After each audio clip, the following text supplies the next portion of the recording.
Is up, guys? Now this is the first sort of useful one after the sort of setup videos that we've created so far. We're finally getting into the AI agents, and I'm going to show you why I think this is like the future of forms. So in this case, we've set up this agent. We have the edit set nodes like we've seen before. We have the triggers like we've talked about before. This new agent here is under the add nodes AI agent. He is under the AI agent section. We've added Gemini 2.5 Pro to the account. And we are also using the simple memory here. So anytime we pass in the same variable string here, it will basically log in a chat with him so he can continue the chat. So it logs the last five like context windows. We're passing that in as like the session ID here. You'll see in our test node we have that name session ID. And this chat input here is what this chat node inputs. So this chat node comes from N8N. This is sort of like the test and interface. Remember, this could be in Slack or in all sorts of things. But right now, the interface we're using is in N8N. So I have it set up here to this link. If we turn on our flow, then we should be able to flip over to our bot. This is our bot here, and you can see we can just chat with him like a normal chat GPT. He doesn't look as pretty because he's not all prettied up, but he's like the N8N version of like a chat input. So like for testing inputs and stuff like that, actually testing with a bot. So the first thing we're going to do here is just fire this edit set node and see the packet coming out. We have the system instructions. You guys can pause to read that. We have the input. The user is basically saying he has a fence project and we have this new session ID. We're going to just test the agent, make sure that he outputs something clean. Now his instructions are in here. They're coming in as these instructions here, and we're putting them in as system instructions, and that chat input goes in as the user prompt part. So we have them set up in that way. You can add some other things like on error, what does he do? In this case, he's just stopping, but other times you might have him go to an error output. Sometimes you have him go to continue using the error output.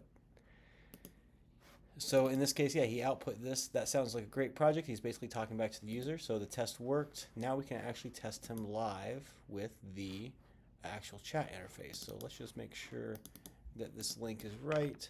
We're going to go ahead and take this link right here. I'm going to go up here, throw it in, make sure it's the right one. Looks good. Reset our box here.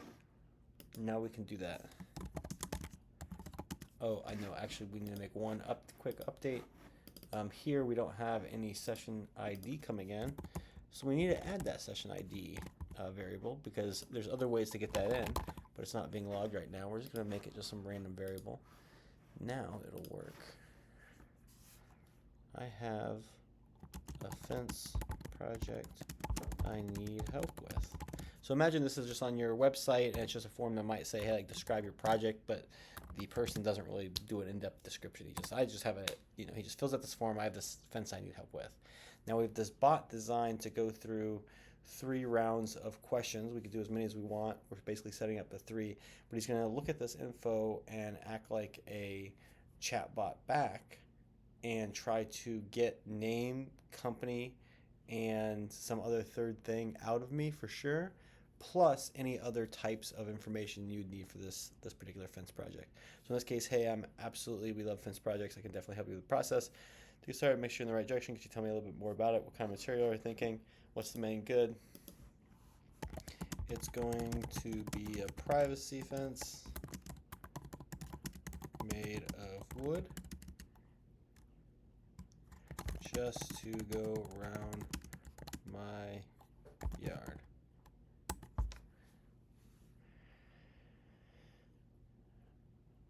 Okay, so now he's going to go through the second round here. 2.5 is a little bit more complex, so he's using, like we're kind of using a Ferrari on a pretty simple project here, but I just wanted to make sure you got it right. So this is awesome. Wood fences are classic and look fantastic. They really do a great job of creating privacy and cozy. To give a better sense of the project scale, do you have a rough idea of the total length of a fence you're looking to install? And is there an old fence there now that will need to be torn out and hauled away first? So total length, we'll say, oh my gosh, can't spell, yards, and yes, there is an old chain fence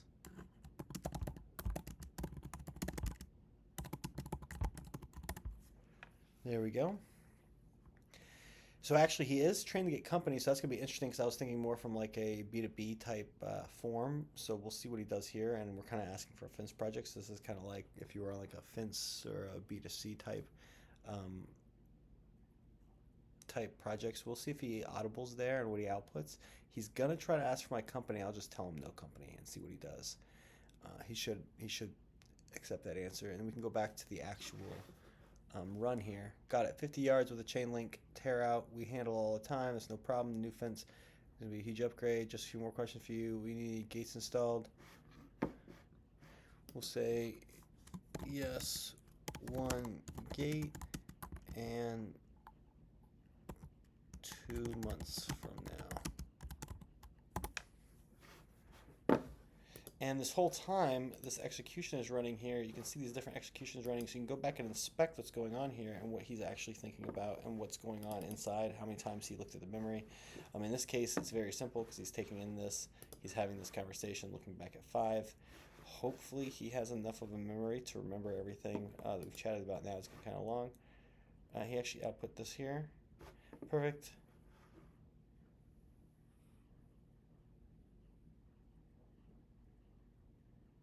That's funny, he output this. This is like kind of a random bug.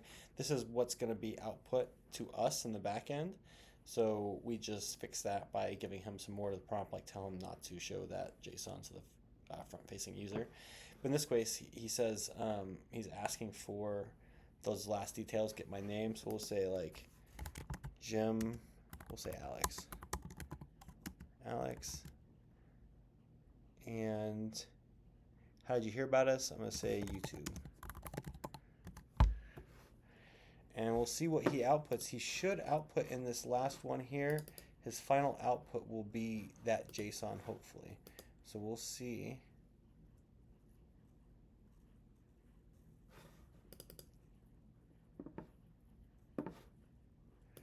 I see. So since he's talking back and forth to this chat interface, he's actually outputting this JSON as the output of the bot. So this is, we could just, again, fix this with some internal chatting with him, telling him that on the last thing not to output it here, or, basically sending it to a different workflow. We'll look at that later. But this is basically the JSON that's going to be coming out. So what we can do is, since we have this, we can be like, okay, he made this. So let's just create this edit set node right here. And just pretend this is what comes out. Because it's like, oh, we don't want to work on that part of our problem right now. So what we'll do is we'll just create this whole JSON. Excuse me.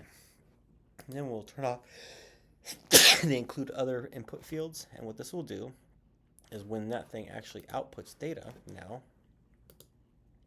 the JSON that comes out will be what he would have put out. So in this case, that's not exactly right because we must have copied it a little bit wrong. Oh, I see, we're copying whatever this is. So I wonder if it's not letting us copy the actual, you see it's like extra stuff, the nodes or whatever. There we go. So it actually looks like this. So this is what he would have output when he was trying to output in the back end. So we can do some changing to make him output this, but you can see he basically captured all the fields as if it were a form. We could easily put these in like a spreadsheet, and now we've collected all the information we need and more than we normally collect. We could have this be dynamic for a lot of different services. You can just see the potential here. So that's why I think forms are going away to these chatbot type models.